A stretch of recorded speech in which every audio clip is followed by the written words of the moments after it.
Welcome back to Seahawks Today, powered by Chat Sports. Tylert Jones here. Thanks for joining us. We are going to take an inside look at ESPN draft analyst Mel Kiper Jr.'s draft grades for your Seattle Seahawks. We'll tell you what Mel had to say, react to it, and more coming up in just a matter of moments. Before we do, I want to make sure the 12's voices are heard loud and clear. Let's send some good vibes to the newest members of your Seattle Seahawks. Like the video to show some support and love for the newbies in town. Don't jinx it. We want to make sure they get started on the right foot. Show some love for the newest members of the Seahawks. Like the video, and we'll get started with today's show. The Seahawks got things going in round number 1, selecting Byron Murphy, defensive tackle from the University of Texas. Then in round 3, the Seahawks went O-line as they picked up Christian Haynes, the offensive guard from the University of UConn, at 81 overall. Then in round 4 at 118, the Seahawks originally were slated to pick at 102, traded with the Denver Broncos, and their first pick of round 4 came at 118 with Therese Knight, the linebacker out of UTEP. And then just a couple picks later at 121, they selected A.J. Barner, the tight end out of Michigan. Then in round 5, we saw the Seahawks go corner, the first of 2 corners from Auburn that they selected, Nehemiah Pritchett at 136. At 179, the Seahawks went with another lineman, this time Setoa Lumea, the offensive tackle from Utah. Then in the 6th round at 192, another corner from Auburn, this time it was DJ James, and they rounded out the draft with their third 6th-round pick at 207, picking up Mike Gerald, the offensive tackle from Findlay University. Ultimately, Mel gave the Seahawks a B- grade for this draft. He said going in, the Seahawks had needs at offensive guard, defensive tackle, and the linebacker position. Ultimately, the Seahawks took care of all 3 of their biggest needs, but it didn't satisfy Mel completely. Here's what he had to say. My mock draft choices for the Seahawks had gotten a little boring, I'll admit. I just kept giving them Troy Fontenot, the top-ranked guard and one of my favorite prospects in this class. Why? Because guard was their biggest need, and because I couldn't find another spot for Fontenot above them at number 16. The fit just made too much sense. But it's never that easy, is it? Seahawks GM John Schneider passed on Fontenot and selected top-ranked defensive tackle Byron Murphy instead, trying to shore up a run defense that ranked 31st in rushing yards allowed per game and 32nd in rushing first downs allowed. Murphy also can penetrate as an interior pass rusher.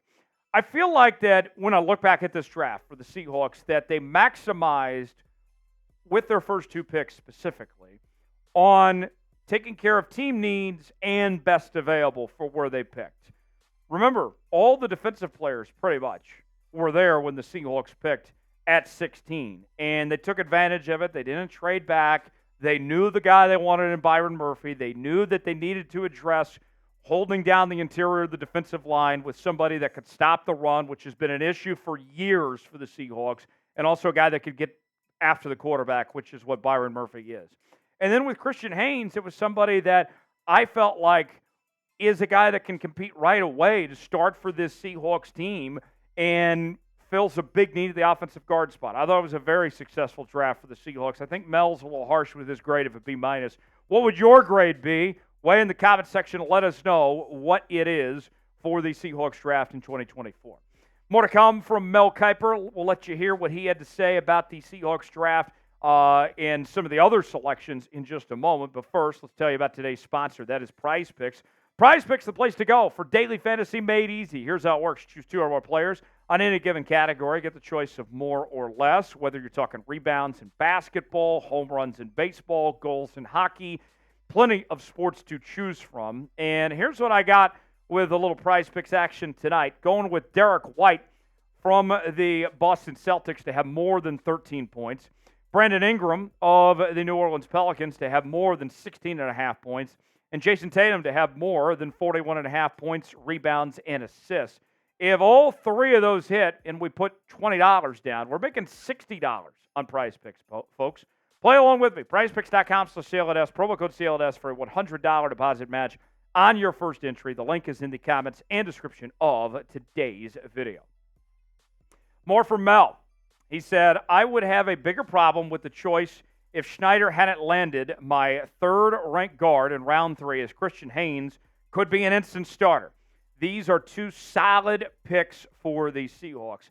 And I agree with Mel on the expectation for both Murphy and Haynes right away. These are guys that should start immediately for Seattle. I think that Byron Murphy's going to step into that starting defensive tackle role. You'll see Tylert Jones on one side, Leonard Williams on the other, and Jarran Reed becomes a rotational player essentially. And in the case of Haynes here, I know it's very competitive for one of those starting guard spots, but when you look at the track record, when you look at the film, I think he's better, honestly, than what Anthony Bradford is. I think that he'll be your starting right guard when the season begins.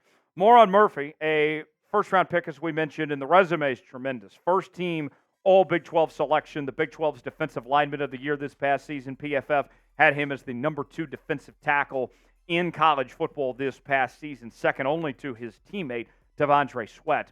The numbers from Murphy this past year included 5 sacks, which is just incredible as a defensive tackle, especially with all the double teams that he took on, and he did a really good job with handling those double teams there this past year at UT. Meanwhile, Christian Haynes, the third-round pick, is the first ever All-American from the University of UConn.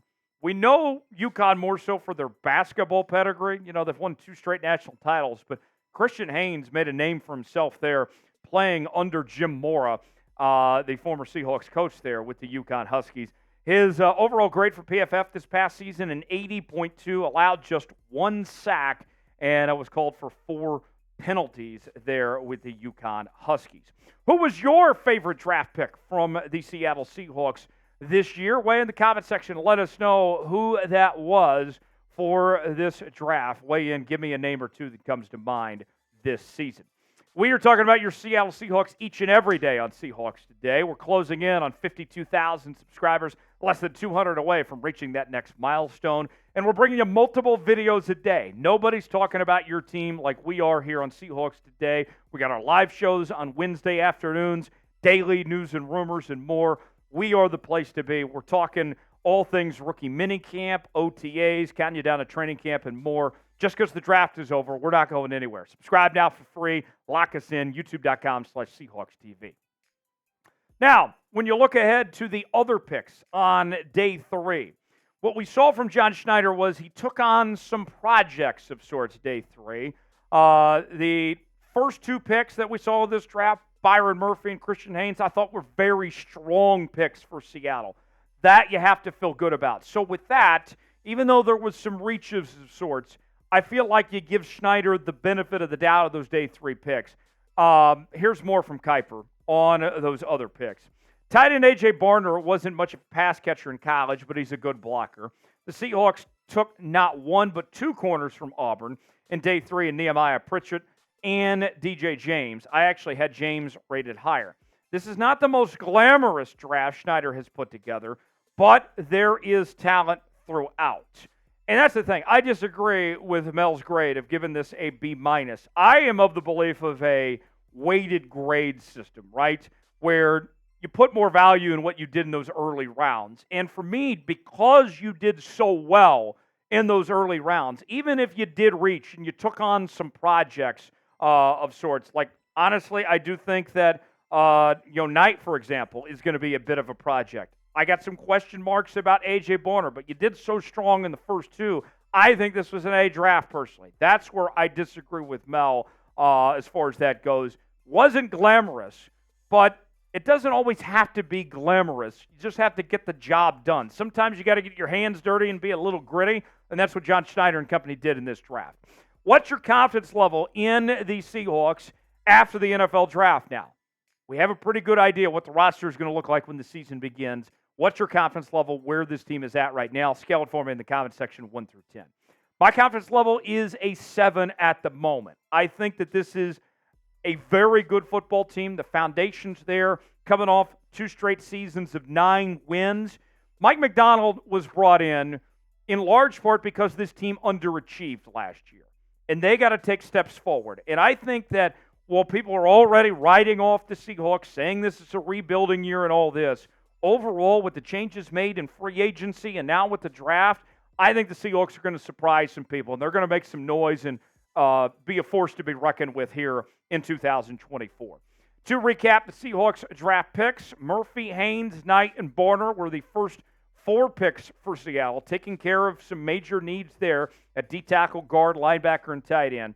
And then they wrapped up their final 4 picks with Pritchard, Lumea, James, and Gerald were the final picks for the Seattle Seahawks. If you enjoyed today's show, you want to send some good vibes to your Seattle Seahawks, like the video. We certainly appreciate it. And we will see you next time right here on Seattle Seahawks Today.